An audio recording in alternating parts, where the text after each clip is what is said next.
పూరా లోకల్. ఎవరి రాజ్యంలో బతుకుతున్నామా అనేది మనం ఒక్కసారన్నా ప్రశ్నించుకోవాలి. ఆవు పాలు కొనుక్కొని తాగేసి శివునికి అర్చన చేసేస్తే కాదు, అది కాపాడుతున్న యువతులను కూడా కాపాడుకునే బాధ్యత మనకుంది. మేడం, ఎవరైతే అటాక్ చేసిండ్రో వాళ్ళే ఇంతకుముందు కూడా ఒకసారి లారీని అండ్ చిన్న డీసీఎంని ఎక్కిచ్చేసిండ్రు ఈ గోరక్షల పైన. ఇప్పుడు మళ్ళీ అలాంటి వాళ్ళే ఇలాంటి అటాక్స్ చేసిండ్రు. అంటే గోరక్షకులు అంటే ఈజీగా మేము కాల్చి పడేస్తాము అనేసి ఇంతకుముందు ఎంఎం సంబంధించిన నేతలు కూడా ఒక రకమైన స్టేట్మెంట్ ఇచ్చింది. అంత దూరం ఎందుకు? అసదుద్దీన్ ఎంఐఎం తరఫున కమిషనర్కి లెటర్ పెట్టుకున్నాడు కదా, చెక్ చేయకూడదు, లారీలు చెక్ చేయకూడదు, చెక్ చేయకుండానే తీసుకుపోతాం మేము అంటే ఏంది? అగ్రికల్చర్ ఒక యూనివర్సిటీ, జంతువులను సంరక్షించడానికి ఒక సంస్థ, కమిటీలు ఇవన్నీ ఉన్నాయి. యానిమల్ ప్రొటెక్షన్ యాక్ట్ ఉంది. ఇలా లెటర్లు రాసేసేటోళ్ళేమో రాజ్యాలు వెళ్తున్నారు, దాన్ని సంరక్షించే యువకులేమో ప్రాణాలు కోల్పోతున్నారు.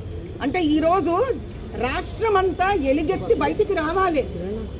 ఈరోజు ఇంతమంది బయటకు వచ్చారు మీరు అని అంటే చాలా ముఖ్యమైన విషయం ఏంటంటే దీన్ని ఇక్కడతో ఆపకుండా అసలు వాళ్ళు ఎవరు, ఎందుకు ఎక్కిస్తున్నారు లారీలు, ఆవులను చంపి కూడా వాళ్ళు ఆనందంగా ఎట్లా బతుకొని డబ్బులు చేసుకుంటున్నారో ఈ రోజుకైనా దీనికి ఒక ఫుల్ స్టాప్ పడాలి. అంతం అవ్వాలి, ఆగకూడదు ఇక్కడికి.